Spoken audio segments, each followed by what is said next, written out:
pulse dye laser, I started this many years ago, 1983. We began to ask the question whether it was possible to make a laser that would be selective for treating small blood vessels without causing a scar. That led to the first pulse dye laser technology that came out from Candela. I think the technology is now in its 6th generation, and it is definitely the gold standard for treating children with vascular malformations.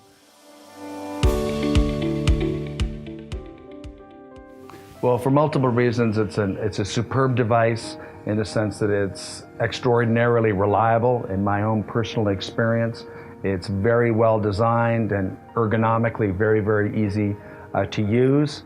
The flexible pulse duration, which has been incorporated into the device, allows you to treat a variety of different vascular pathologies using the VBeam laser.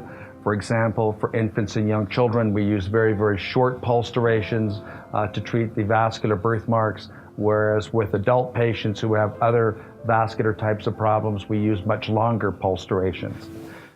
It is the actually go-to machine that we use to the most, especially in the Vascular Anomaly Center here in Vietnam. And you know, in our clinic practice in the United States, we also use that one the most. Mostly because a lot of the time the aesthetic needs for these patients are redness, which people are very, very sensitive about. Broken blood vessels, lots of patients have rosacea, not only the Caucasian patient we see in clinic, but all skin type has these broken blood vessels and telangiectasias. So while the laser was initially made for children with port wine stains, it's also very useful for adults and a number of cosmetic applications. The pulse dye laser is useful for treating inflammatory scars.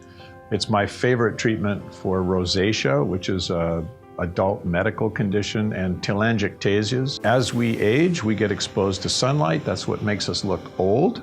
And pulse dye laser treatment is very useful for aesthetic applications. It makes people look younger and also restore some of the elasticity of old skin. So it has many uses, and this is one of the most versatile lasers around. So if you practice dermatology, in the modern day, you either need to have a pulse dye laser or have access to someone who does. Well, I use the VBeam for all sorts of aesthetic types of treatments.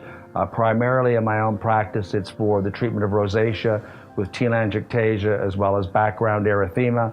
I do a lot of scars with the VBeam. We treat a lot of other vascular lesions like angiomas using the VBeam type of device. And as I said, I use it quite a bit for skin rejuvenation.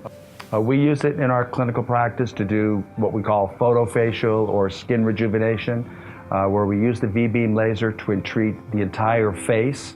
It has been shown and demonstrated in the medical literature that the VBeam light will be conducted from the targeted blood vessels to the adjacent perivascular collagen. And as a result of this stimulation, you will get the formation of new collagen in the skin. And patients will tell you that it's a very effective treatment. It's a treatment that they like very much because their skin feels softer, it feels smoother, and has a much nicer skin texture, as well as a much nicer appearance. So the VBeam is an excellent device for skin rejuvenation.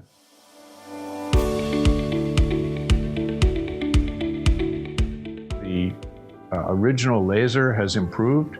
We have versatility now of the pulse duration. We have Dr. Nelson added a cryogen spray cooling system that protects the skin.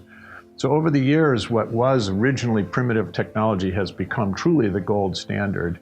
And I kind of like that word because in fact, it's a gold output. The output of the laser is gold color. So it is a gold standard.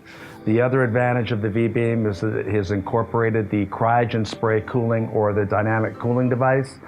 This is by far the most effective way to cool the skin selectively as opposed to the other commercially available cooling devices such as contact cooling or force chilled air, which don't cool the epidermis nearly as effectively as the cryogen spray cooling device does.